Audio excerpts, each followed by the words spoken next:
Welcome to Protecting Africa show. We got brother Macarafen right in the show, and I'm gonna be asking him a few questions about the topic I'm covering today. Based on my observation, my first question is based on my observation. I will say that Africans, generally speaking, live in a chaotic conditions or situations. What's your take on that? Do you agree that Africans, generally speaking, on the continent, live in a chaotic conditions? What's your take? Do you agree or disagree with that? Of course, chaos. We have to start from the word chaos. Chaos is uprising. When there is turmoil, when there is trouble, when there is disorder, we talk of chaos. Yeah. So, and here in Africa, we hear things like that everywhere. And Nigeria, we have been unrest. Egypt, for example. Egypt is supposed to be the mother country of Africa. But at the end of the day, they are fighting. There is chaos in Egypt. So, yeah, you can be right to say that Africa is living in a chaotic era. Now I'm focusing on brown Africa, what is known as black. I use the word brown because when I look at you, you look brown. So there is no basis for me to call you black when you look brown. You understand? Yeah. Actually, based on my observation, black and white are racist identification. Black is the opposite of white. White is supposed to be positive, and black is supposed to be negative. You understand? Because that color there, it's not white. You understand? Yeah. White would be like the pen. So we're supposed to, if we're using the color of people to identify people, we're supposed to call the true color. You understand? And your color is brown, and your beard here is black and a bit white. Yeah, you see. Yeah. And that is age is coming.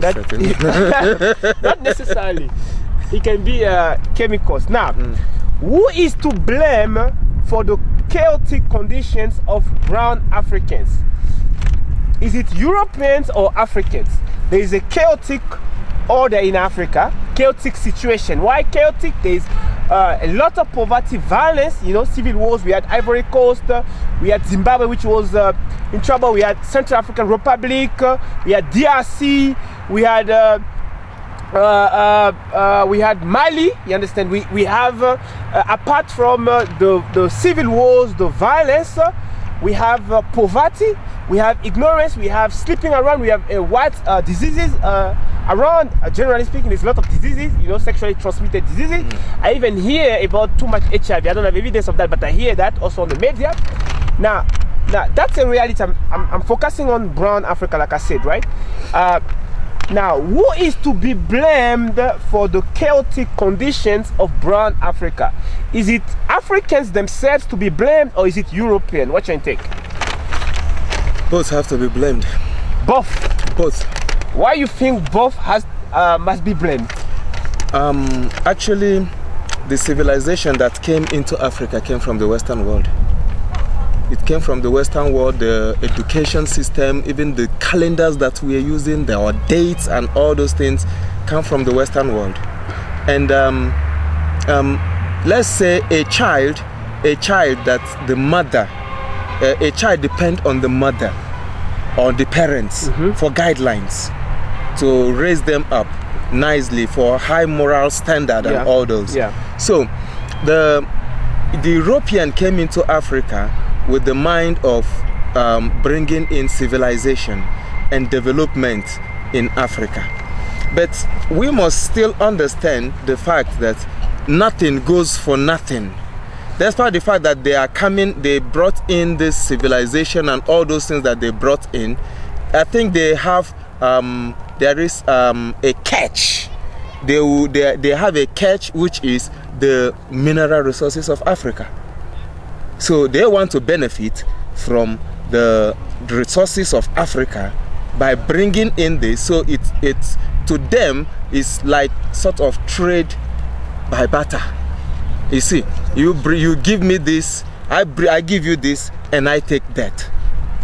So now with the with their mentality and what they came and their intention, let's use that word, intention, with their intention of why they came into the continent. Okay, and they have educated Africans.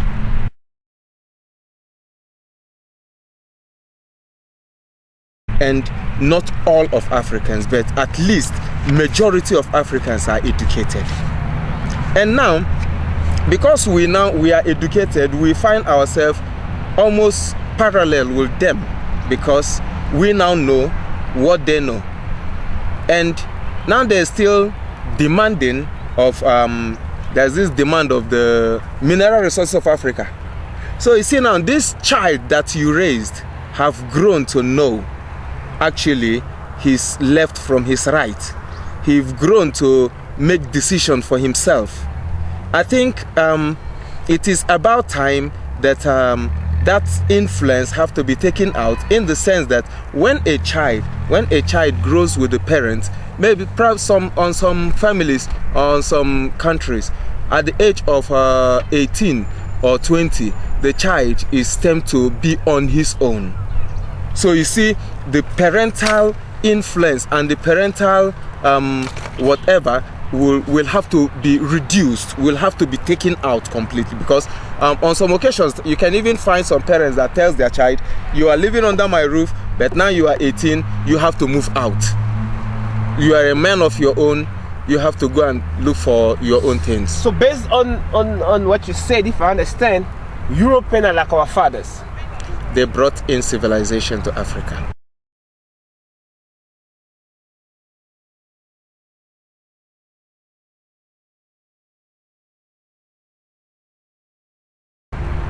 So you're saying they're like our fathers, right?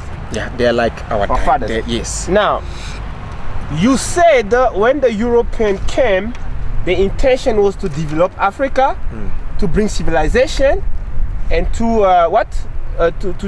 develop Africa and to bring civilization. Yeah. To help Africans. To help Africans. Now, if it's true that that was the intention, then what was slavery for? What was colonization for?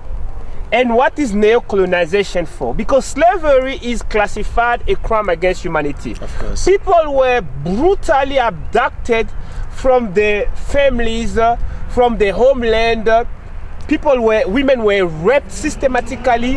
I've seen photos where they were cutting hands of Africans. People were reduced into a state of being owned by other human beings. Yes. Now, how can a people who have done that and who are today still the cause of racism, how can they be said to have been, when they came for development and civilization? Is that possible? How can you do slavery, oppression, apartheid is well known a crime against humanity? How can you then be said to have came to develop or to bring civilization? Yes, when you have those kind of mind. You see, it boils down to the mentality and the era of things.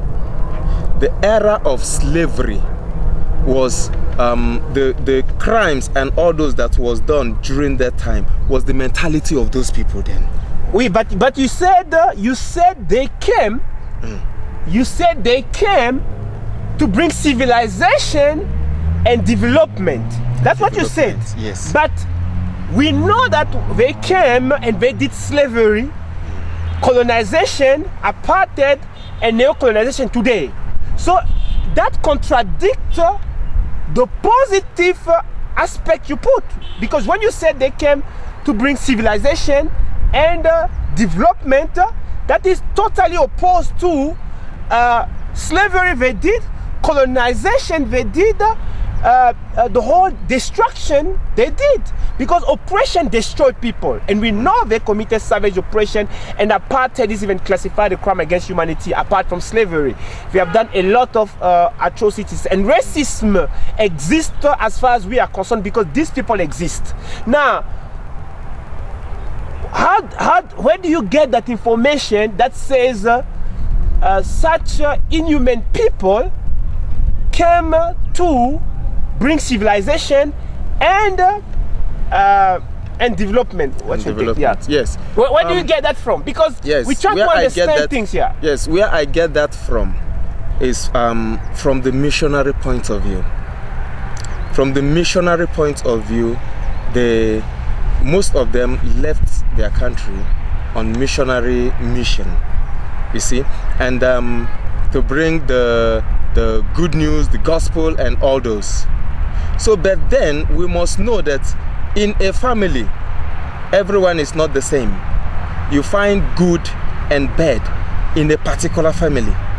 So when the people that came as missionaries, they were coming to enlighten, to bring that word, to enlighten the mind of these people that doesn't know the gospel or of Jesus and all those.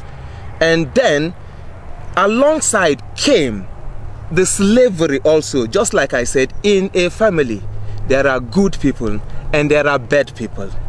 So the ones of the slavery thing, I don't think is done by the missionaries.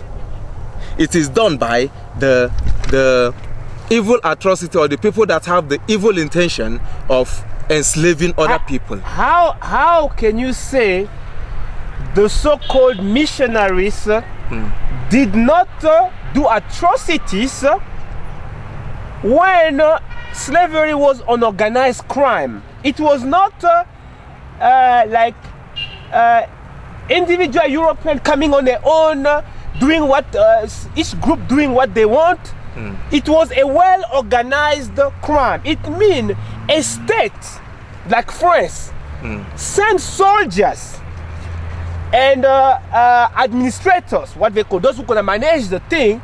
They come, they invade on the area in Africa, they take control of that area, and then they start imposing their reign of terror, which is enslavement, oppression, all kind of things, you understand?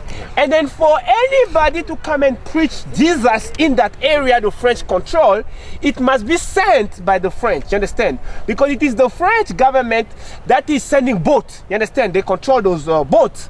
And it is them who are sending troops and stuff. That you cannot open a church in that area if you don't have the same agenda as the French, you understand? So it is not true to say that these people, they were good, like in a family, good and bad. Because it was like the British, they came, they took areas like Zimbabwe, like Nigeria, like Kenya. It is that means they deploy the troop, they have in charge now. And